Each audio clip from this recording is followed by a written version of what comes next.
All right, and we're live, and I am here with my frequent sidekick, Artistic Layman, Hello, everyone.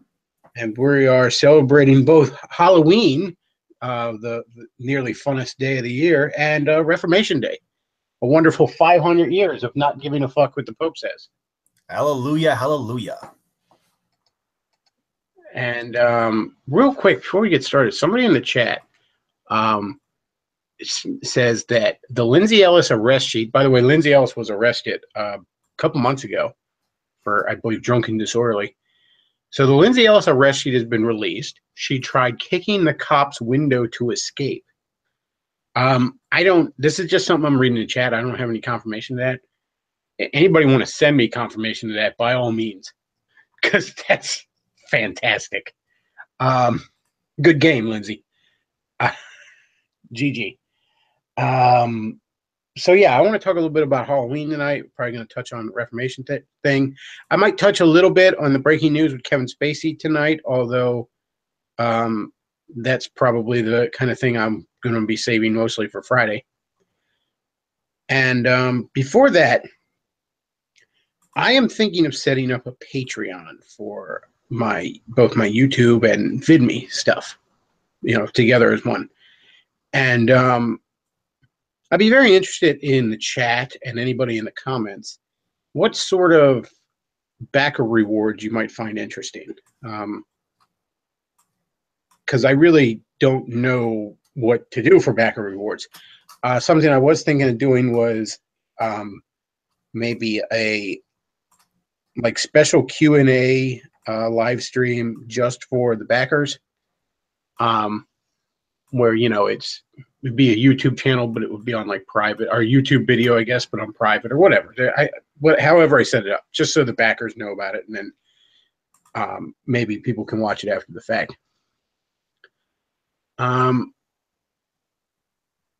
But yeah, anybody has any idea for rewards, I'd be interested to hear it, because I'm really not sure how to go about something like that entirely. So,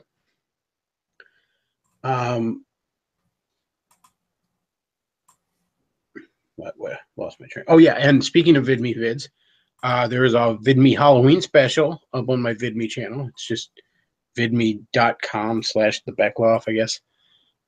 There's an underscore between the and Bechtloff. Pretty sure. Just search the Bechtloff, you'll find it. Whatever.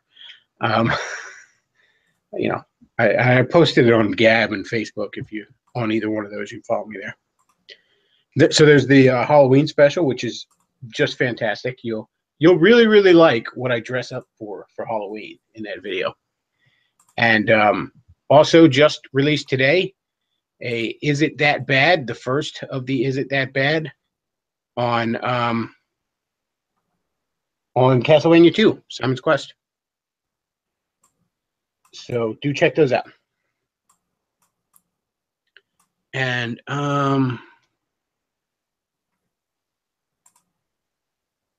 Race says, what will be on the Power Rangers episode? I do actually have a little video on the Power Rangers coming up on the VidMe channel. You'll have to check that out.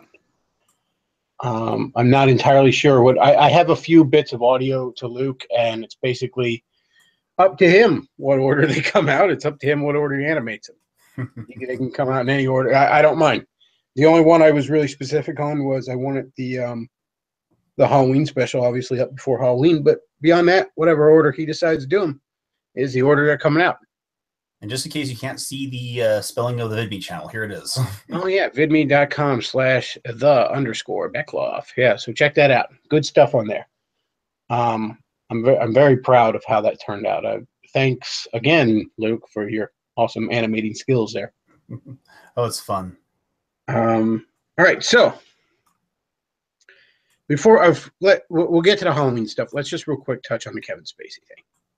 So, and by the way, Family Guy once again calling it. Seth MacFarlane once again trying to tell us all in the form of jokes what was going on. There was a Family Guy bit going back to 2005, I think, where Brian dares Stewie with I'll give you $20 if you streak across the mall or something like that. And Stewie runs across the mall naked, screaming, "Help, I've just escaped from Kevin Spacey's basement." So I think we should all like just go and comb through fucking Family Guy episodes to figure out who's doing what in Hollywood anymore. All this time, Seth has been trying to warn us. And so what's going on here is Kevin Spacey, and I like Kevin Spacey as an actor. I think he's pretty good at what he does, and he's been in some pretty good stuff. Hell, he was the really big bright spot about Superman Returns. But it's long been rumored Kevin Spacey was a fag, and it's long been rumored Kevin Spacey had he liked him a little young.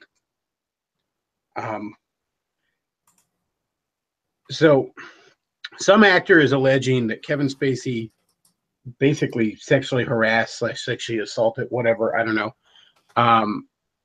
him at some party back when this actor was 14.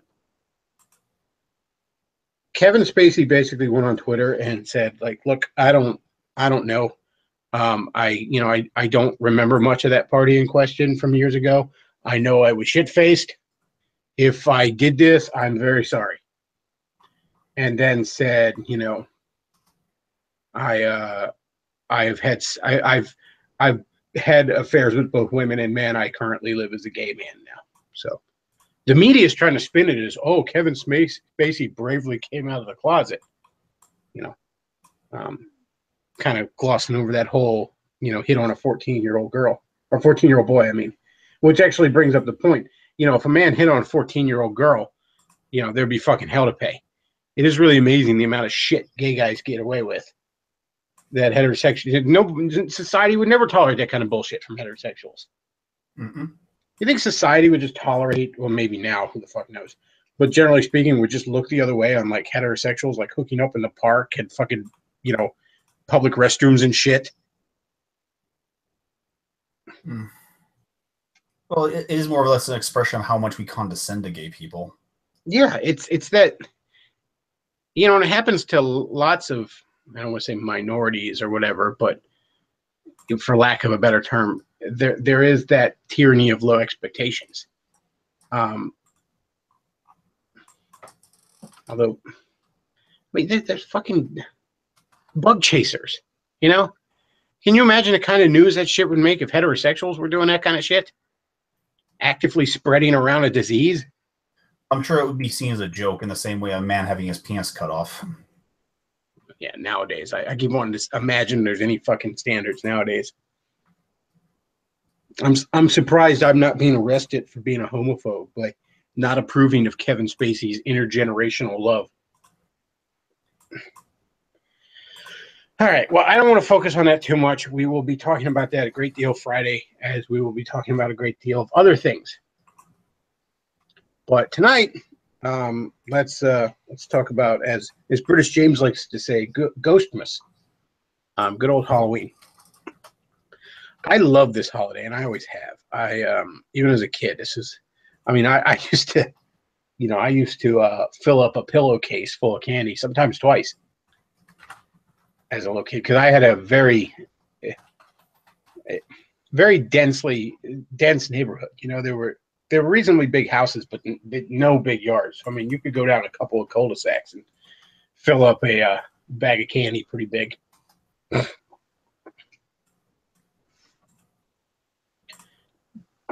Pardon me, I had to clear my throat like DSP over here. So, I want to talk about a few horror movies that I really, really like. One of my favorite, and it's almost more an action movie with horror elements, but one of my all-time favorites will always be Freddy vs. Jason. I'm a huge Freddy fan, and this movie came out at a time when crossover movies like that were not extremely common. Remember, this is pre-Marvel Cinematic Universe days, so that kind of shit didn't happen that often. Now, it was sort of hinted around into one of the Jason movies, like back in the 90s, where you saw, like, Jason's mask got pulled into hell by Freddy's glove. But Freddy vs. Jason just turned out to be fantastic. I could not have wished for that to turn out better. And I was a huge Freddy fan, so I was very excited about it. I don't really give much of a shit about Jason, to be honest. but I absolutely adore that movie. That movie's just fantastic. It just works so well. It works well in both franchises. It's kind of primarily a Freddy movie plot wise, but that's sort of because like Freddy kind of has to be the thing that moves the plot along. You know what I mean? Like Jason's, I mean, he's just like a retard that hangs out, by this one lake. Like, yeah, he's at this point, especially in the series, he's basically this supernaturally regenerating undead spirit of vengeance, but he doesn't really have any kind of like he doesn't scheme. You know what I mean?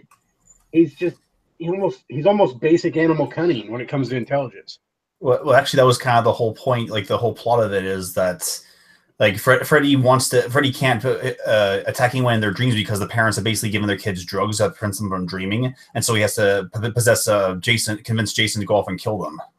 Yeah, the town of Springwood had basically completely erased Freddy's memory, so nobody even speaks of him. Combined with the fact that most of the kids are on drugs that prevents them from dreaming, so that's basically completely reduced Freddy's power. No one remembers him. No one fears him, and no one's even dreaming. So he has no way to attack them. So he appears to Jason in a dream, because Jason is at this point dead. Because Jason, at this point, you can kill Jason, but he eventually can just resurrect. He eventually regenerates. So basically, Freddy appears to him in this sort of hell purgatory that he's in as his mom, and says, "No, you have to go kill kids in Springwood." He's kind of like in a perpetual hibernation state, like next to his riverbed or something. Yeah, he almost like sleeps in his river is a good way to put it.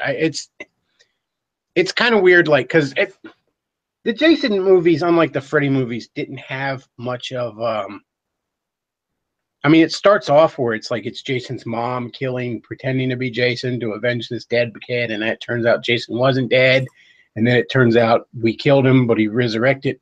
Like, it takes a while for the Jason movies to really cement any kind of lore to them. Whereas the Freddy movies, most of the lore, the core of it is established in the first one. But he sends Jason over to kill kids out in Springwood, and this causes kids to. The plan is this will make kids remember Freddy so that he can attack them in their dreams. But now Freddy can't even kill people in their dreams because Jason's just going around killing everybody. So he wants to stop Jason. It's a whole big thing, but it's a solid flick. I actually remember I saw it in the theater when it first came out, because I was excited. I was going to see that opening weekend, and I was going with my girlfriend at the time, and I'm telling her all about like we watched a few Freddy movies, and I'm telling her all about fucking minutia, fucking Nightmare on Elm Street lore and shit, and she just doesn't give a shit. but it's just humor your boyfriend kind of thing. But then we actually, I think it was I don't remember exactly when Freddy vs. Jason came out, but it was maybe a month afterwards. It was right around Halloween. We saw, and it was the last thing. There was a drive-in movie theater right in this county, and it closed almost immediately after this. It finally closed, but they were doing a Halloween double feature of Freddy vs. Jason and that one Texas Chainsaw Massacre remake with Jessica Biel. Oh yeah, there's been 40 of those fucking remakes. By the way, Robert Englund is one of the nicest motherfuckers you could ever meet. I actually met him and had a chance to talk to him at all working Halloween show, and because he was signing autographs that one night. This was years and years ago, but he is just the nicest guy you could possibly meet. It's weird, a lot of people that inside Hollywood and all will tell you that the big horror names are usually the nicest, sweetest people, and it's usually the comedians who are assholes. I think it was Vincent Price. He was a Sunday school teacher. They're just the sweetest guys, you know what I mean? I guess there is a kind of truth to that, because the people who play these dark, evil characters kind of have to flirt with the dark side, so they are more cautious about it in real life. It's almost it's almost like they get it out of their system. You know what I mean? And I mean, what the guy do at Sunday school and all. I mean, you know, more than anybody else, Christians should understand, just just how evil the world can be. Hmm. As I've often said, horror movies are often reasonably Christian in their tones, if not at least K-type. But yeah, that's actually one of my favorite ones. Another great one that I highly recommend if you're looking for something to watch here on this Halloween is a movie called Cube. Ah, yes. It's on Netflix right now. Oh, is it? It's a Yes. fantastic film. Cube is basically like, a guy wakes up in this perfectly cube building with in the center of all four walls and the ceiling and floor a, square little door that leads to an identical building on all six sides, extending on for who knows how long. Some of those buildings are trapped, have traps in them that will kill you. And the first guy we see, like to set up the premise, I guess, he gets killed. And then we cut to other survivors and they like meet up together. And it's that classic, you get it in zombie stories a lot, but that classic, the survivors are becoming as much a threat to each other as the real threat. But absolutely fantastic movie. Has a tremendous amount to say about the nature of, the government bureaucrat Leviathan. Because in fact, one of the guys is I actually remember when the first time I saw Resident Evil, the first movie, with my buddy and all, when that guy got sliced up by the laser grid, my buddy just kind of blurted out, like, all excited, like, "Oh shit, Cube style." But the one guy that's like trapped in this cube, he like briefly worked on parts of it, like designing it, but he didn't know exactly what it's for. And they're all mad at him, like, "How could you do this?" He goes, "Nobody knows what it's for." He goes, "You don't understand. The beast has no head. There's nobody in charge. It's just this self-perpetuating machine." It is a perpetuating forgotten public works project. Yeah.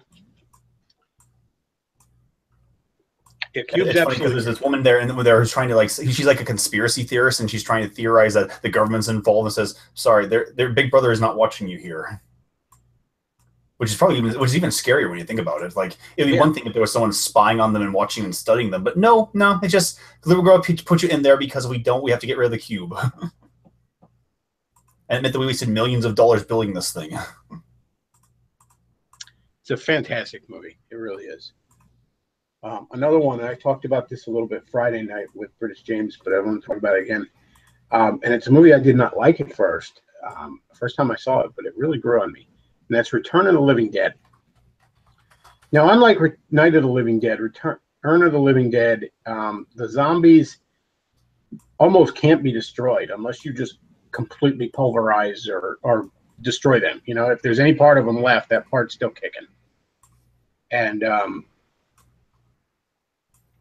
they retain, at least to some extent, depending on the level of decay, their human intelligence and more or less personality, although it's corrupted by the hunger. Kind of like how a vampire retains his personality, but corrupted by the hunger. And they want to eat brains specifically because they actually kind of explain in some of like the other sequels, I think, or something like that.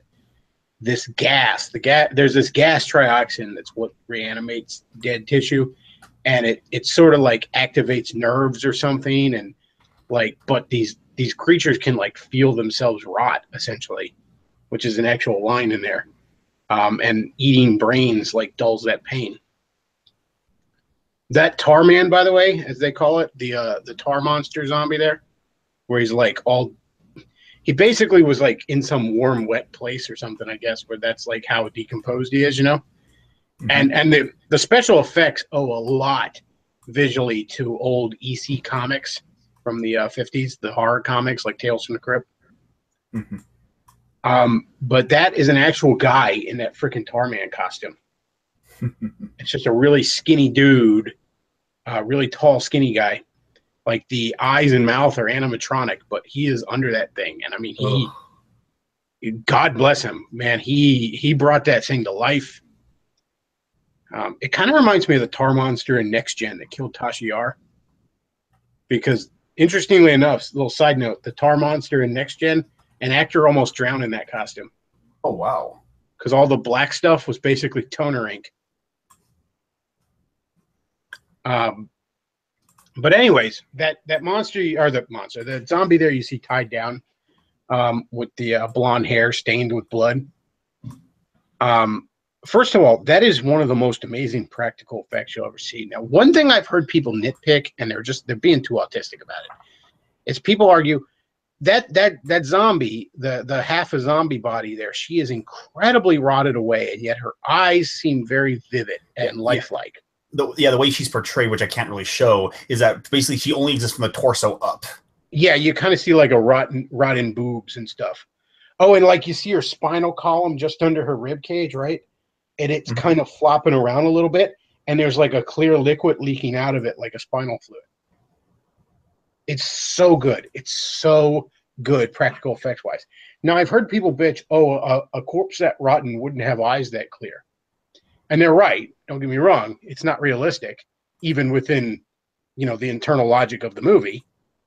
It's a zombie, for crying out loud. I mean, yes, that zombie would not have eyes that clear.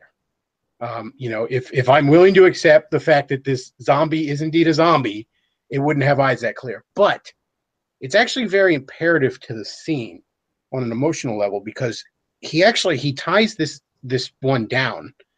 Like a bunch of them were trying to break through a door and they got it like all boarded up, but that one had gotten through and like got cut in half, like torn in half or something. And then, he puts like a metal rod in it, brings it over to the examination table and ties her down. And he wants to examine it. They're trying to get a handle on what the fuck's going on. You know what I mean? And he says, like, you can hear me, can't you? Because he sees her responding. And he basically ends up having like a back and forth conversation with her. Having her eyes look that bright, and they're very bright and blue eyes. Again, you could say, well, it's not realistic, but you're supposed to feel an emotional connection to this person in this moment. Because like he says to her, he's like, why do you eat people? And she goes, not people, brains. And he's like, brains only. Why? And she goes, the pain. And he's like, what about the pain? And she goes, the pain of being dead. I can feel myself rot. He kind of like leans back a little bit, and there's other people around the table, and he like nervously chuckles, and he just looks at him and goes, it hurts to be dead. And I'll get to that in a moment. That really personifies something about the movie that really is unnerving. It actually reminds me of a scene from the comic book of The Walking Dead. Have you read any of it? I have read a little bit of it, yeah. In the very beginning, the hero, he wakes up and finds everyone The Walking Dead, and along the way, he finds a bike and a corpse, like it can't move because its legs are broken, and it's like ugging at it, trying to move. And at first, he's kind of grossed out by it, and so later he actually comes back to it at the same time and sees it arcing and biting at it, and so just out of sheer pity, he just puts a bullet in its head. Well, like she's like, I can feel myself rot when he says, what about, she says that eating brains makes the pain go away. Mm-hmm. Well, when he like nervously chuckles, it hurts to be dead. It really personifies why this movie has. Now, the movie has a lot of comedic elements to it and all that kind of stuff. But it has a very unnerving element to its horror in that it really plays more than even say Plague Zombies or Return or Night of the Living Dead zombies or Shaun of the Dead or 28 Days Later or whatever. More than those types of zombies, these zombies personify death because they're so hard to deal with. First of all, there's a certain almost inevitability about it. But also like those are people, you know what I mean? They're people. They're still them, more or less. And when he says like it hurts to be dead, it sort of plays on that just visceral, instinctful fear of death humanity has, where what is on the other side? Do we just rot in the ground? Are we damned? That instinctful fear of death we all feel in our souls. It plays very, very heavily on that. And it also sort of, because of the nature of this this gas, and it almost sort of hints around to life being just a chemical reaction kind of thing. You know what I mean? That we just rot in the ground sort of thing. And it doesn't blatantly say this, but it certainly doesn't celebrate it in any kind of bullshit fedora way. But it definitely hints around with that and plays around with the just absolute horror of that thought. I mean, well, to be fair, atheism is horrifying in and of itself, but to add like looking corpses, that makes it even worse. So it does really just play around with the nature of death, in very unnerving ways. Now, it's a very funny movie at times. The practical effects in it are just amazing. But it is often a very unnerving movie. But I highly recommend it. The reason it's called Return of the Living Dead, it's not a sequel to Night of the Living Dead. Night of the Living Dead is a movie in this universe that is loosely based off of an earlier zombie outbreak that the military got contained. There were sequels to The Return, and also George Romero did Night of the Living Dead, obviously, and he did it with, I can't remember the guy's name, but one of the guys that ends up creating Return of the Living Dead. And they ended up parting ways and doing their own things, and that's why later George Romero sequels are called Day of the Dead instead of Day of the Living Dead.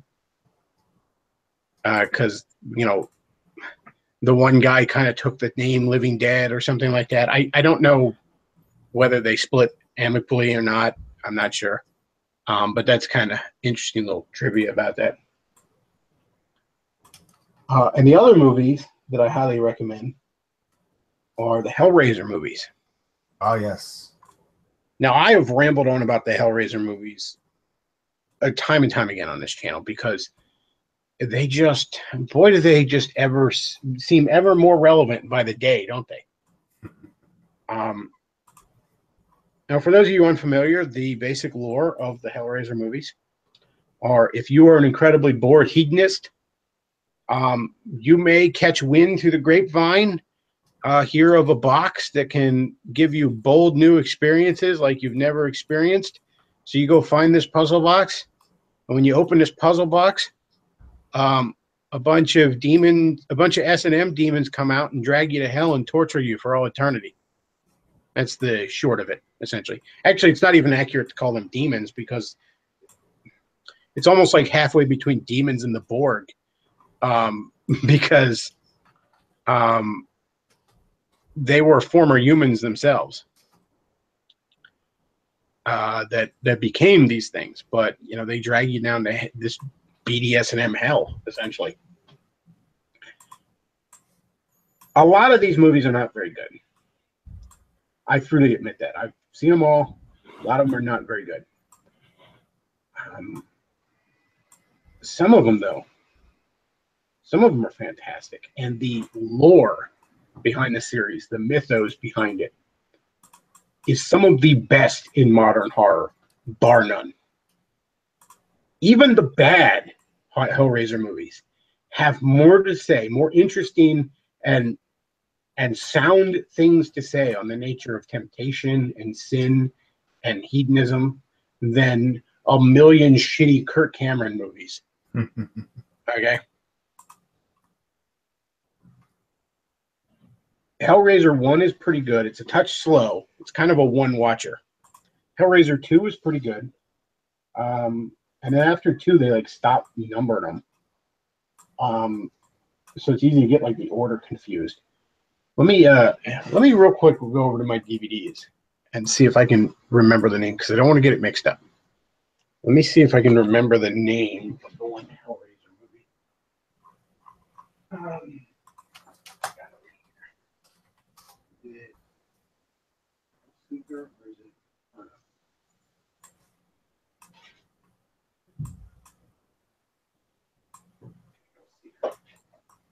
All right, so it's Hellseeker is the one I was thinking of.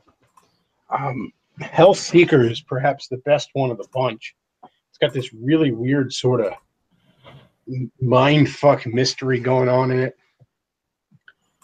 But really, really good stuff. almost any of them are worth a watch.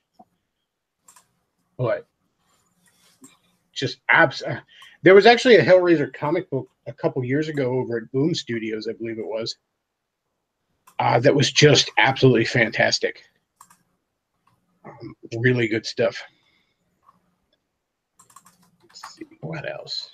What else did I want to cover this on this good old Halloween?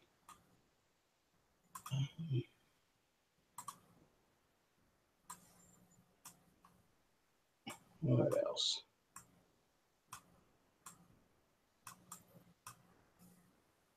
Freddy and Hellraiser are pretty much my favorite horror franchises. I mean, I love Freddy Krueger. Freddy, that stuff's a tit. One of the things that's interesting about Hellraiser, and I don't really know if this is, I don't know if this is on purpose or not. This is almost something that could be the result of a bad actor. Because I really haven't seen Doug Bradley, the guy who plays Pinhead. I really haven't seen him in a lot of other stuff. But I get the impression in a lot of these movies that Pinhead just seems so bored and distracted with it all. You know what I mean? Like, he's just sort of punching a clock. You know what I mean? He's just sort of whatever. Drag this guy to hell. Whatever. Like, he just feels bored and distracted by it all. In a lot of scenes in a lot of movies.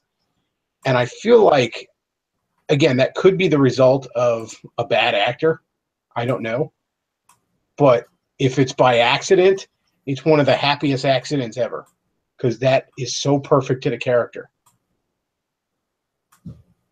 Because, again, like everybody else in this situation, he's there because he was a bored hedonist. And wouldn't his worst hell be to be bored with even this?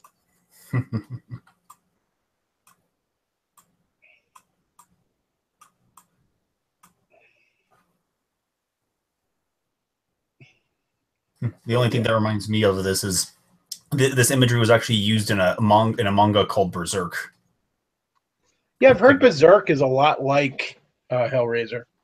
Yeah, well, you don't see it in like right away because it's a huge manga spanning almost a decade. But basically, the whole premise, this whole premise is one character named Guts lines him up with this one guy named Griffith who's trying to establish himself in this medieval kingdom, and apparently he's under the delusion that he has to kill a whole lot of people in order to establish his kingdom. And that this delusion actually comes true, and he finds himself in this parallel nightmare world. And he's right there. And he's right there in that little collage of characters. He become in it by killing all these people. He becomes one of them.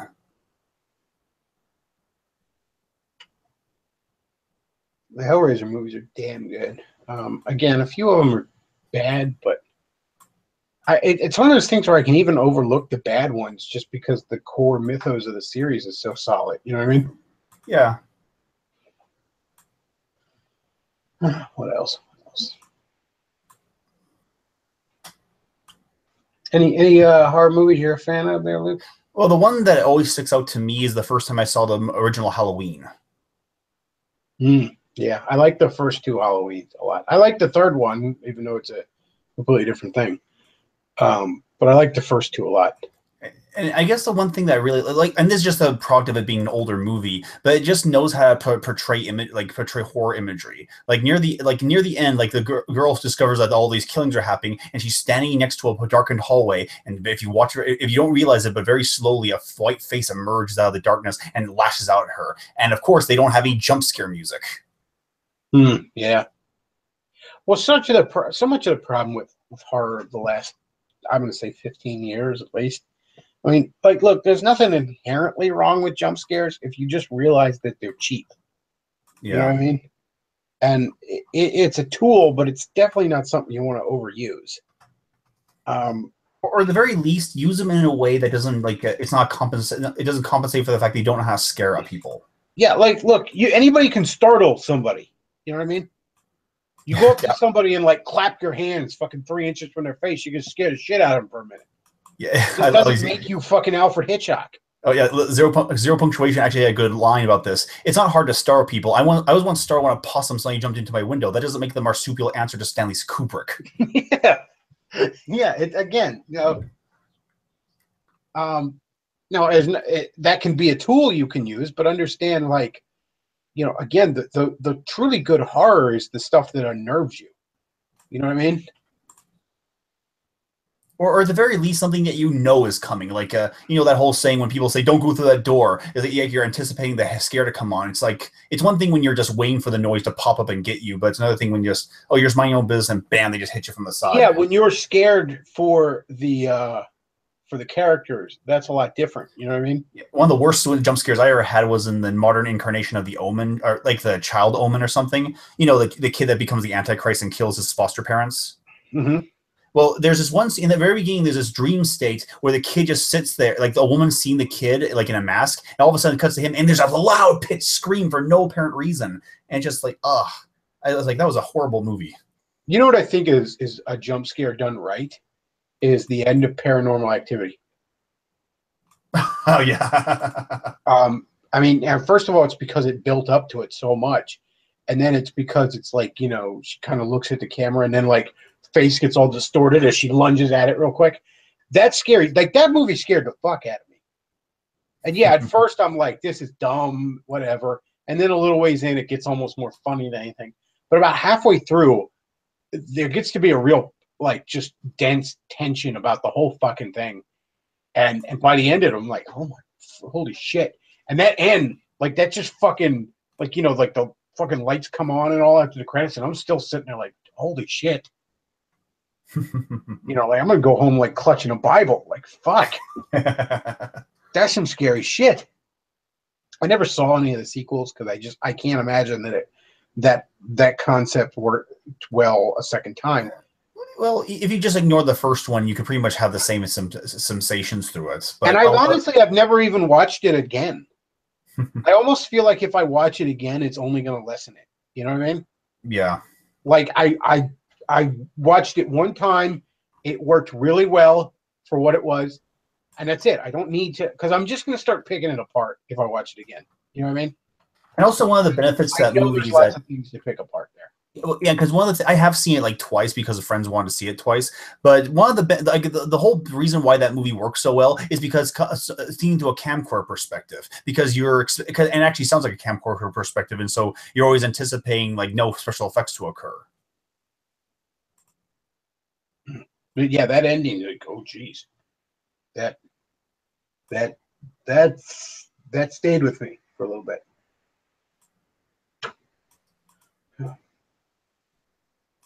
Oh, one that I've always like scared the shit out of me as a kid, but I mean, as an adult, not so much, is fucking Child's Play.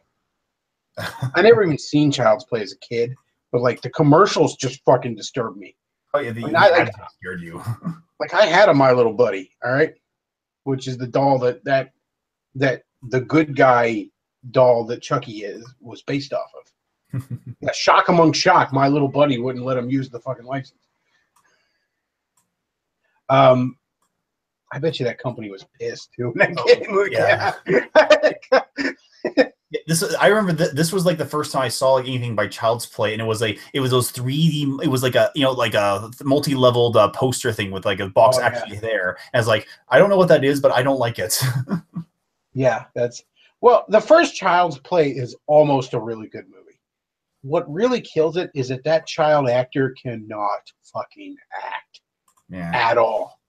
I mean, he sucks the air out of every scene he's in, and he is in most of the scenes. It's rough. It's very, very rough. And then 2 and 3 are forgettable as hell. By 4 and 5, they just make it a horror comedy, and actually kind of works well on that level. It's with Jennifer Tilly in those ones. Bride of Chucky and Son of Chucky. Curse of Chucky is the first time that franchise actually succeeded at horror, just straight horror. Curse of Chucky, I watched it on a whim.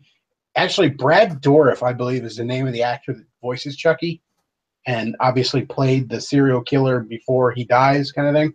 Mm-hmm. Brad Dourif's daughter is actually the protagonist in Curse of Chucky. Who, interestingly enough, we kind of come to find out is Chucky's daughter. Really, really good stuff.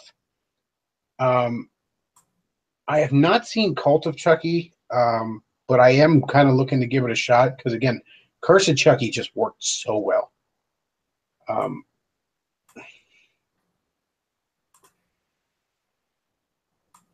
but yeah, I like, and I mean, look, you can easily be like, oh, it's just a little 2-foot guy, I kick his ass. You know what I mean? But there's a lot of horror villains where you basically, if you know he's coming, like Mike Myers isn't scary if I know he's coming. You know what I mean? Right. If I know Mike Myers is coming to kill me, I'm just gonna sit here with my shotgun and like, all right, come on, motherfucker. You know, I mean, let's fucking dance. You know, I mean, you're not magic. I'll just shoot you in the face and you're dead. Yeah, if he gets a jump on me, he's obviously gonna murder my ass. Although Mike Myers did. He's a 7-foot tall asshole who apparently can't feel pain because he's too insane. Although he did take something sharp to the chest and stood up afterwards, and took a bullet to the chest and disappeared. Again, I kind of imagine a lot of that was just that, like, he's just so fucking insane. He doesn't feel pain or fear, kind of thing. Hmm. But still, I mean, you know, you shoot him in the fucking head, he's dead. Yeah. It's not like I mean, hell, even Jason, you know, I mean, Jason can take damn near as much punishment as Wolverine before you can take him down.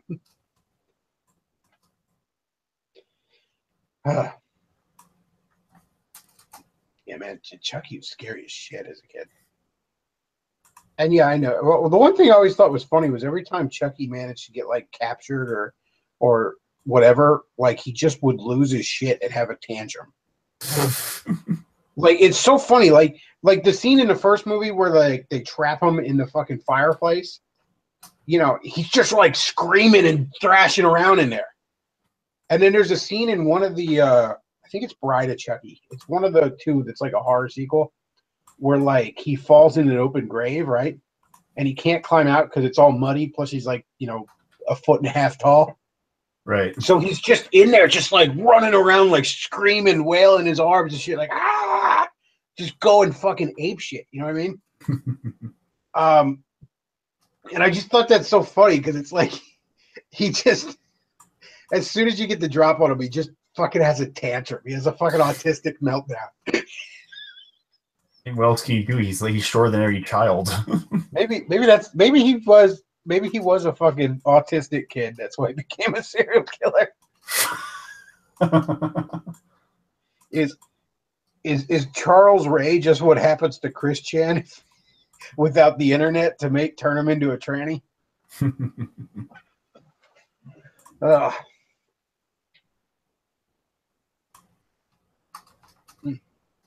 Chucky the literal. Somebody in the chat says Chucky is a literal man baby. But yeah, it's so funny, and it's like there's a few times in like those movies that he does that, where it's like as soon as he knows he's fucked, he just loses his shit. Like he can't go down with any dignity.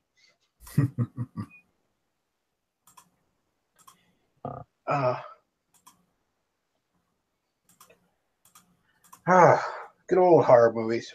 You know something else about horror that, I mean, I guess this is kind of a lost art now just due to the state of things. But I remember as a kid, like if I'd be at the video store with my dad, I'd always sneak into the horror section, even though my dad would almost never rent a horror movie. He never cared for it.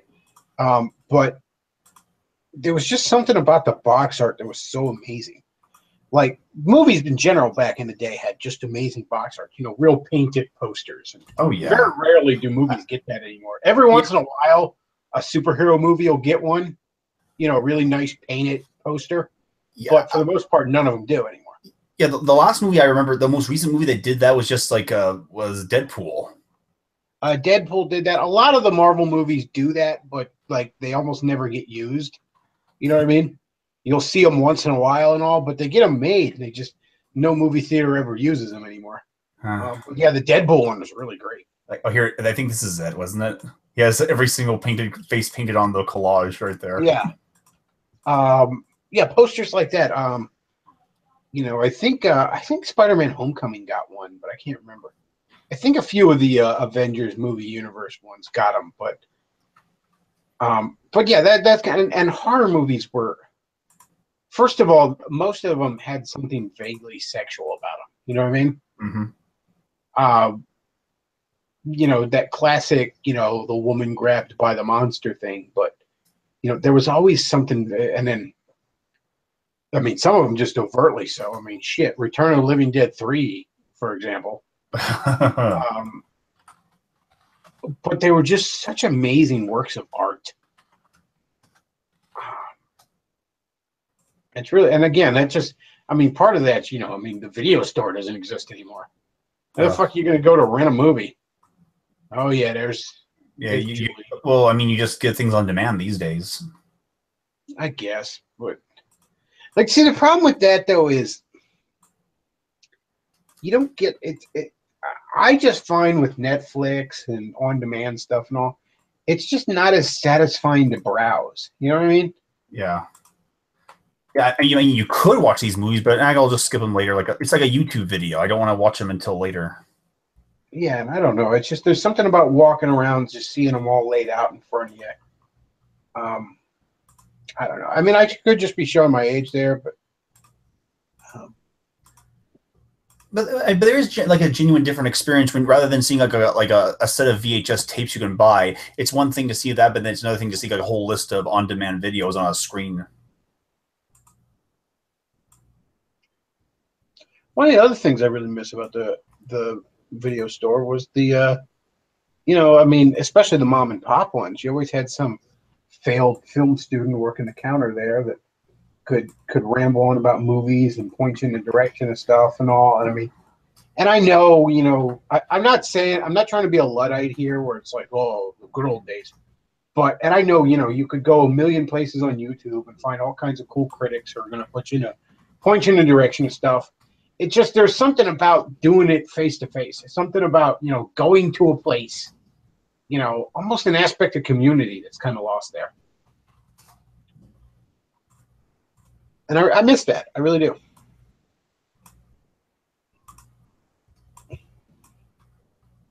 And who would forget your local Blockbuster video? Young people like, what's a Blockbuster video?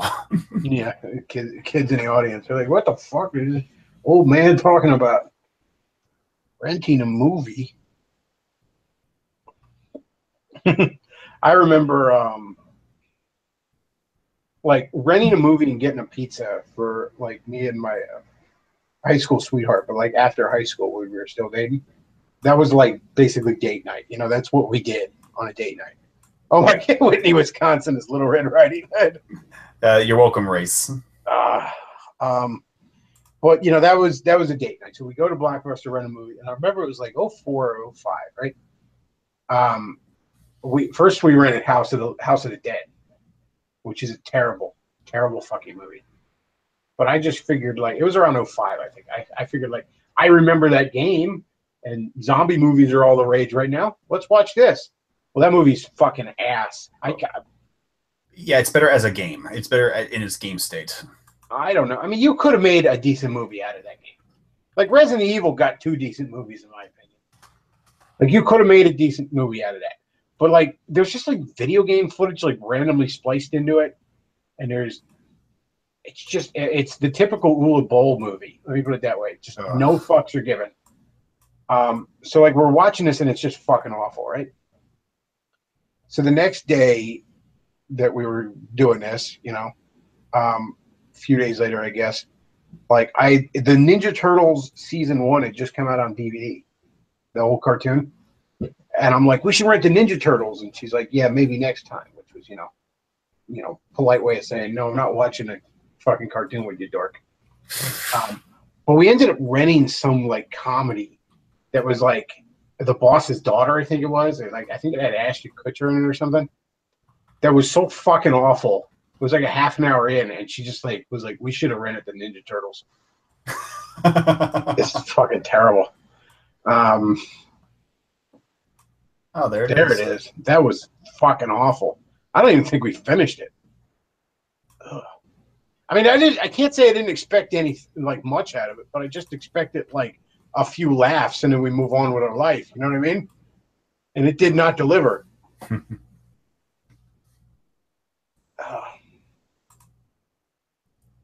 Oh, apparently, there's an R-rated version if you want it.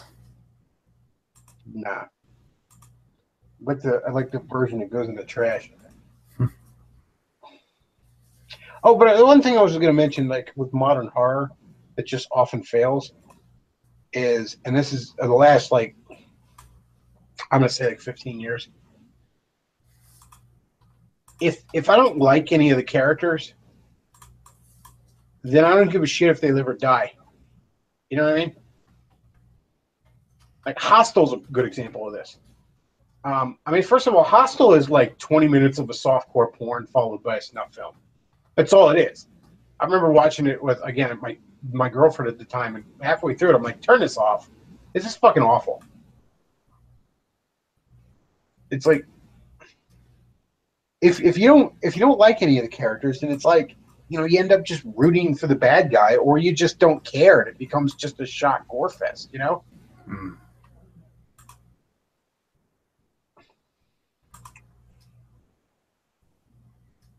Who's the guy that did it? Eli Roth was the guy that did a bunch of these horror movies in the 2000s. Yeah. And all his horror movies suffer from that problem where it's like, I don't care if any of these people live or die.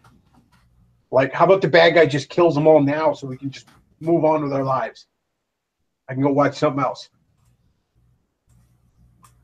Yeah, my last movie by him I saw was Green Inferno. Yeah, same. They're unlikable college-age kids who get stuck in this situation that was a lot worse than it was, and they almost get cannibalized.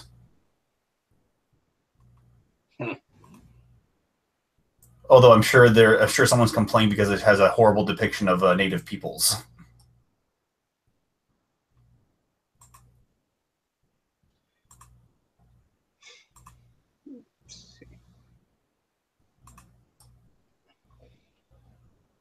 Well, how long have we been going on? About an hour? Yeah, about an hour. Well, I guess we'll wrap up soon. But first, you want to talk about good old Reformation Day a little bit? 500 years, and there are quite a few movies out. There are 3 good movies I can recommend. They're all named Martin Luther and Luther. So, but it's been 500 years since Martin Luther nailed his 95 Theses on the door of the Church of Wittenberg, and unintentionally changed the whole way the church works. And what's really funny about the whole 95 Theses is that he previously actually had 99 Theses based on like theological issues, but the reason why this one took a bunch of attention is because it interfered with the Pope making money. Yeah. I hear a bunch of people like, oh, he destroyed Europe and whatever. I mean, first of all, there was a schism in the church before him about, what was it? When the hell did the Orthodox split up? Like around the start of the first millennium, I think. Not for around the start of the second millennium, I guess. So somewhere around the 1054. Yeah, that's what I thought. I knew it was somewhere in that century. But I mean, that was somebody two guys thought they were popes or some shit. I don't know.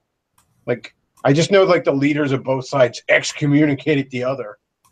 Yeah, well, it's also was inevitable because the quote unquote church got so big and so expansive, it was impossible for any pope to enforce it. So the Eastern side wanted to do something else, and the Pope on the other side said, we can't stop you. Go ahead.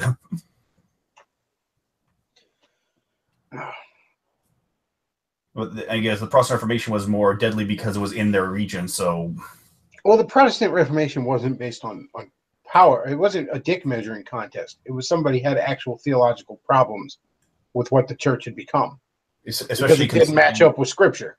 Yeah, especially when you consider that the tradition of indulgences, which basically said that you can pay for your, the concept of purgatory says you have to pay. Yeah, Jesus dies for your sins, but if there are any sins that you have yourself, you have to pay for them, and paying for an indulgence hurries the process along. How the hell, as much as they Catholics want to give me shit for Joel Osteen, because all Protestants are the same, don't you know? Of course. But Joel Osteen's scamming people out of money. I'm like, I guess he should be Catholic then. Because, I mean, yeah, you guys got the market cornered on that, don't you? I don't know how anyone bought into indulgences in the first place. It's like, well, yeah, there's purgatory. Where's that in the Bible? Oh, nowhere. We made it up. It's and we also just happen to profit from it. it's also good to point out that the average person didn't have access to the Bible. Oh The yeah, I Bible, guess that's true. Now you think about it. You yeah, because reminded me. Yeah, that's the other thing. You know, and not just because of illiteracy rates, but because the church actively tried to keep people from reading the Bible. and technically, when Martin Luther eventually actually translated into to German and gave it to one of his superiors, he was basically ensuring that he would get a death sentence. Well, he never did, though. He died of natural causes, but others didn't share the same fate.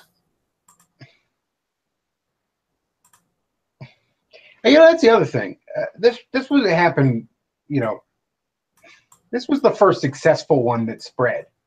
Okay, but there were plenty of other guys before him that were like, "Hey, wait a second, Scripture doesn't say that," and they just quietly had those guys killed. See, I don't really subscribe to the great man theory of history. There's certain things that I just think are just inevitably going to happen, and if one guy didn't come along and do them, somebody else would have. I don't really buy, I'm going to call it the John Connor theory of history. Okay. Somebody else could lead the human rebellion. All right. You don't need John Connor. Well, I agree to a certain extent, but circumstances. Not anybody else, mind you, but somebody else. Well, somebody else, but there is no great man of history, but ultimately these people become heroes not because they're destined to it, because circumstances require them to it. Yeah, ultimately there's somebody that was in, that at the right time stood up and did the right thing is what makes a hero. But, it's not like you could go back in time and, if Martin Luther didn't, somebody else would have done it, It might not have, shaped out the exact same way. There is sort of interconnectedness to the flow of time, as it were, that kind of butterfly effect. But somebody else eventually would have noticed that, what the church taught and what the book the church was based off of said were two completely different things. Of course, well, it's hard to say then, because even Martin Luther himself, his intention was not to actually make a new church. His intention was just to change the church for the better. Which no, he actually wished to, But again, and why did people, why was he opposed so much? Because people were making money at this. Hey, we got a sweet thing going on here. Don't ruin it. and of course the current pope that he was superior to him had essentially wasted all the money on lavish arts and projects to actually make Rome that huge Colosseum building. And so they were basically raising money because, oh yeah, well, we could not spend the money on this project, but I want to spend it now and leave Rome more beautiful than I leave it. Well, they always have been obsessed with pretty buildings. The prettiest of whitewashed tombs. Yeah, I sincerely doubt that when Jesus said that his message would spread the whole world, that the center of it would be this elaborate castle on the earth. Castle City, to be specific. Oh, so much of what the Catholic Church has done throughout history was about, expanding its own power, expanding its own money. But in defense of the Catholic Church, and Jordan Peterson always repeats on this over and over, that the Catholic Church is pretty much as rational as people can get at any given time. Oh no! As much as I harp on them, no, the Catholic Church isn't. It's not. They're not nearly as bad as the average fedora likes to paint them to be. But they're certainly not the one true church. And if it is, it needs itself a reformation. Oddly enough.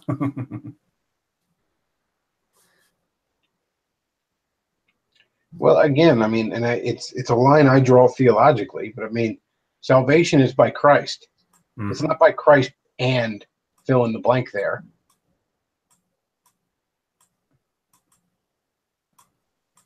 The thief on the cross was promised he'd be in paradise, and he had little more to go on than I'm with this guy.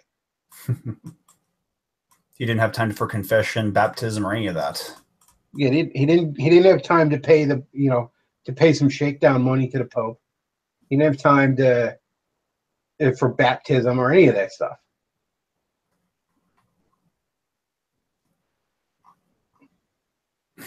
Oh, in one of the movies, Luther, I think it was 2003. There's a scene where Luther just became a teacher in Wittenberg, and he's talking, and he says, when I was younger, I believed that wearing the monk's robe would make me holy, and now I'm actually tempted to believe that this robe will make me wise. Well, God once spoke through the mouth of an ass, and maybe he's about to do so again. Yeah, depending on the translation, you see Martin Luther is either depicted as a stalwart hero trying to always haunted by his guilty conscience, finally finding self-grace. And in the newer versions, he's kind of a snarky little, a snarky wise man, snarky man trying to shaking things up as far as he can. I tend to think the former is more accurate. I think that is just a man who wanted to be right with God, and the church at the time really wasn't telling them how.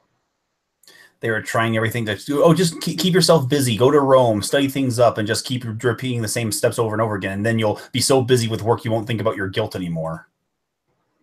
Somebody in the chat says the Catholic Church needs a helicopter reformation. Oh, not wrong.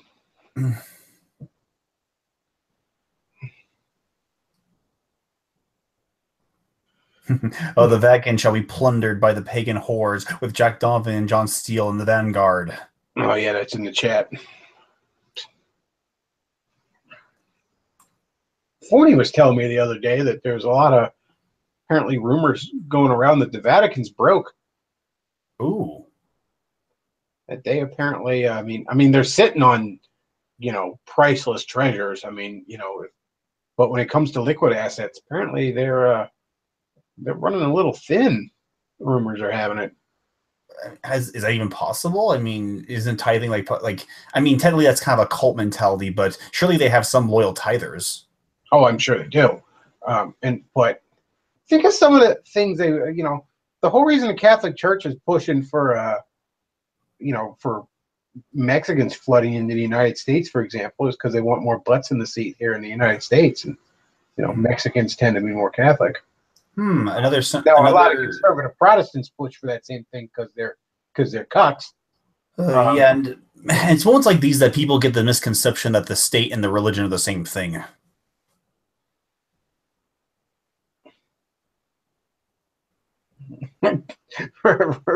Race in the chat says, if they're broke, they could sell all their gay poppers.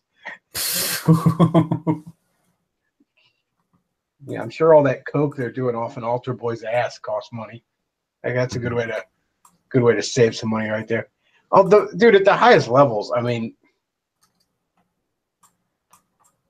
there's literally drug-fueled gay orgies going on at the Vatican, and this is supposed to be the holy city.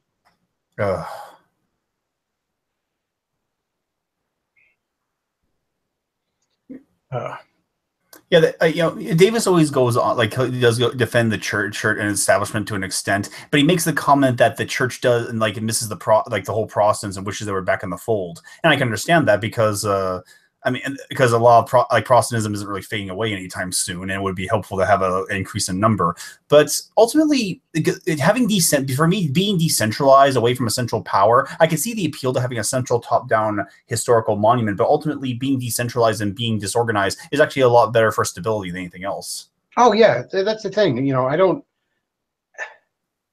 I'm pretty damn certain. As much as you can know other people, that none of the leadership of my church cover up for pedophilia or promote Marxism. And you could definitely argue that when you have a church of billions, how can you stop that from being the case? But that's why I don't have a church of billions. The local, and not only that, but with evangelicalism as a whole in this country, just conservative Protestantism in general, I was taken aback by the higher quality of people and teachings you see at the local level churches than the fucking sideshows that go on the national stage. Oh, yeah. And I actually see actual men behind the pulpit, not some low-T faggot like Eric Metaxas or John Stonestreet or James Dobson. It's nothing but effeminate weasels at the top level. And it also makes sense that way because, like, the pastors are supposedly like shepherds of their flock, and you can't really care for a shepherd like a flock if you don't know the people in it. Yes, that's another thing. I've always been of the mindset that churches should grow like amoebas. I'm sorry. Yeah, Nintendo amiibos. No, amoebas. In that, and that's how I've seen a lot of local churches I've been involved in, even like, had friends involved in or whatever. They get to a certain size and they decide, okay, we're going to split off. Um, the church that I was involved in a few years ago, it had, I live in southern Lancaster County. It had split off from one that was in the center of Lancaster County. And if you live in the southern end, then you go to this one now. And that's how they grew. And they still kind of like shared resources with each other, but there was a level of autonomy with one another, or against one another, where they didn't really have a central leadership. In fact, one of the reasons I left was they started getting involved in that Harvest Bible shit with James McDonald, and he's all about central leadership for these churches. He's all about, expanding his board collective. But no, I think they get to a certain size and split off. Yeah, when I see things like mega churches and shit, as a pastor, it's your job you should know, at the very least, know the name of everyone in your church. If not, know them all well, at least know their names. Somebody like James McDonald does not know the names of everyone in his church. He can't possibly know their names. And certainly those idiots on TV like fucking John Hagee, where he's got a fucking football stadium full of people. He doesn't know 1% of the names of the people in his church. He can't. And much less Joel Osteen. Well, Joel Osteen might know. He might have them memorized by how much each of them make. Of course. And yeah, that's one of the faults in conservative Protestantism is, we thankfully are wise enough to realize we shouldn't have a pope. I mean, hell, even the Orthodox understand that. But we're constantly trying to build mini popes. And that kind of comes to an idea of basic idolatry. I mean, look, there's this place in your heart where you're supposed to put God, and only God can fill that void. But in our fallen nature, we don't want to put God there because God's big and scary. Even as believers, our temptation is to take God from that area and put something else there. And, some church leader is far more manageable in that spot, isn't he?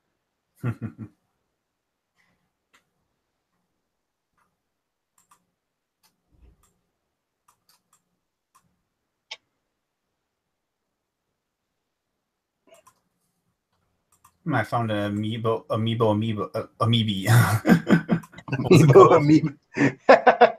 Oh, that was the Amoeba Brothers from Amoeba Boys from Powerpuff Girls. Amoeba Boys, yeah.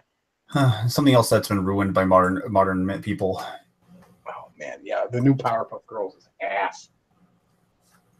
It's bad, and everyone involved should feel bad.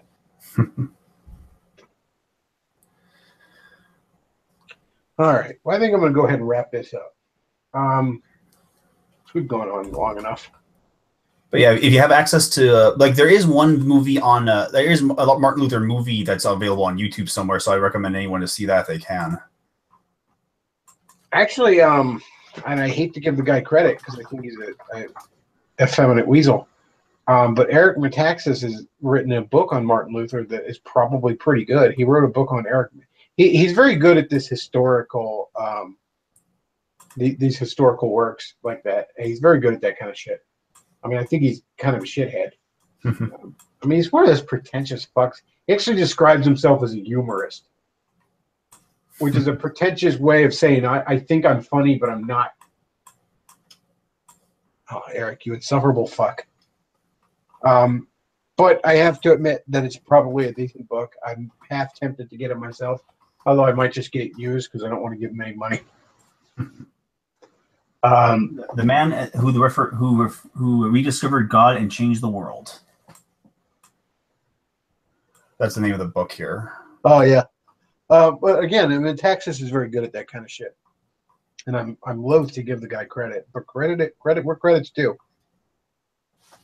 And one of the best scenes in like a third movie by another famous actor is that he's trying to teach his class about salvation. They don't understand. Like, wait a minute, so you're saying that you only like you don't have to go do good works, right? Like do good works, you're not saved by your works.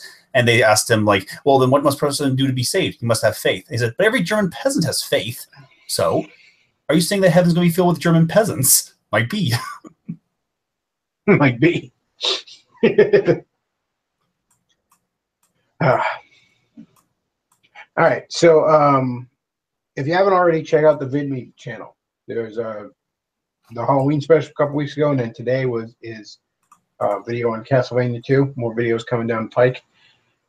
And also, I think I will be setting up a Patreon at some point. I don't know. I might try and do that Wednesday. I don't know. I'll figure it out. I'm not entirely sure what all is involved in it. But yes, we would like to be making a living off of this, folks. Well, I don't know if I actually want to be making a living off of this because I'd hate to fall into that spoony trap. But I'd love for this to be a decent second job. I'd have to. I don't know. I'd be very concerned about making it a full-time job because I mean, look at poor Spoonie. You know, I mean, yeah. You know, that guy's basically unemployable now because he has this huge gap in his employment history. And then, like, if he tried to explain to a boss that he was making YouTube videos, that boss is going to look up the last video in which he's screaming at fans at 4 a.m. while playing Alien Isolation. Yeah. And the boss is going to think, this guy's going to come and shoot up the office one day. I can't hire this guy. So, of course, it sucks that Spoonie. I mean, Spoonie's not a very good person to be dealing with. So, I mean, I would like to do what Spoonie does. Yeah, but I'd hate to be trapped in it. Is my point. Yeah, I mean, obviously, this would be a cool thing to do for a living. You know, but you know, I don't expect that to happen. But I definitely would like to make a few bucks off of it if I could. And if you'd like to support it, that would certainly be greatly appreciated. In the meantime, if you would like to send some shekels my way, there is the tip jar down below. Of course. You can send some shekels. Shekels are greatly appreciated that way. I don't know. Should I make my Patreon like goal 6 million a month so I can tell people to remember the 6 million? Well, Patreon technically doesn't have goals, but it has goals for what you will accomplish, but you can make whatever you want. Yeah, 6 million a month. That'll be my Patreon stretch goal. And I promise if I get 6 million to do my show live from Auschwitz, or live from a Holocaust museum. But no, seriously, I don't know, but I do want to set that up in the next few days.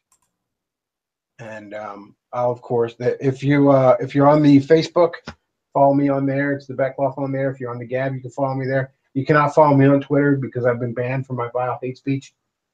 But yeah, I want to thank everybody for listening. That's about all we got tonight. Bechtloff out as soon as I can find the window here. Bechtloff out.